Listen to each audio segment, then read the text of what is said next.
today in which they conflate the efforts of an individual to advance the religious and human rights of a persecuted minority in China with terrorism without providing any substantiated evidence. And I want to quote from the resolution of the NGO Committee and Consultative Relationships, and it requires that there exist, quote, substantiated evidence. That is also part of the rules of this committee. Evidence must be substantiated.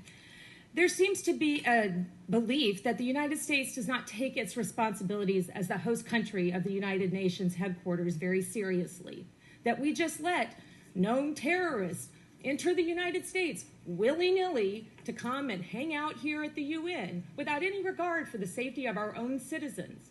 We have been hearing from the Chinese government for many years now about their accusations about this individual and the organization that he is affiliated with, the World Uyghur Congress, including the same kind of allegations they've made in this letter. We have repeatedly asked them to provide us with evidence substantiating these allegations. At no point have they ever provided us with any actionable intelligence that would indicate that what they are saying is true. At no point.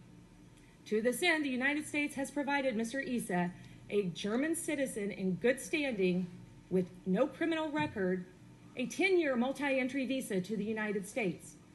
Officials of the United States routinely meet with Mr. Issa.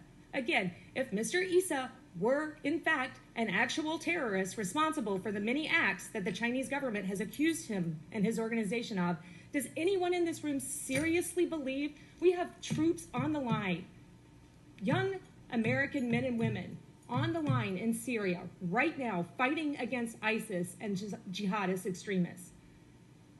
Do you seriously think we would be inviting this individual into this country and giving him free rein to travel about it? Give me a break. This is clearly an incident of the Chinese government using its position on this committee and its friends in this committee to engage in a reprisal against an individual. I would like to read from an editorial that appeared in the Washington Post yesterday describing how China treats the Uyghur minority in Xinjiang. China is undertaking a repugnant campaign to destroy the identity of a minority people, the Uyghur Muslims of Xinjiang in the northwest, in the province in the far northwest.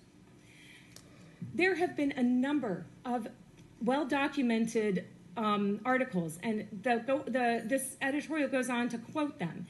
In a series of recent interviews, the Post and the Associated Press with former prisoners in the camps describe mind-numbing drills in which they are forced to denounce their Uyghur culture as backward, to repudiate their Muslim beliefs, and to apologize for wearing long clothes, praying, teaching the Quran to their children, or asking imams to name their children.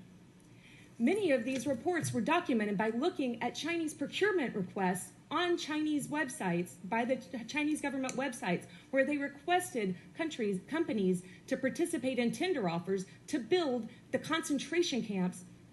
re-education camps that the Chinese are using to re-educate between several 100,000 and 1 million Uyghur citizens of China. This is what this is about today. Let's please not make any mistake about what we are talking about today. This is not about the Society for Threatened Peoples and their contributions to the United Nations. This is about the temerity that they have to allow an individual who is silenced in China, and a whole community, frankly, that is silenced in China, to speak out on behalf of the rights of that community. Isn't this what the UN is all about? Isn't this whole organization here to promote self-determination also? I think that we owe it to ourselves as a committee and to the UN to ask the Chinese if they have genuine evidence of this individual's culpability for the acts of which he is accused, then they should produce that to DSS and make sure that he's never allowed in the UN again, or to the United States so that we can make sure that he is not allowed in the United States again. But so far they have failed to do so. Therefore, accusing the Society for Threatened Peoples, a long-standing, well-regarded NGO, of harboring a terrorist and promoting terrorism is beyond the pale today. This is just outrageous. And I would hope that the Chinese would have the sense to withdraw this request before this goes any further. Thank you.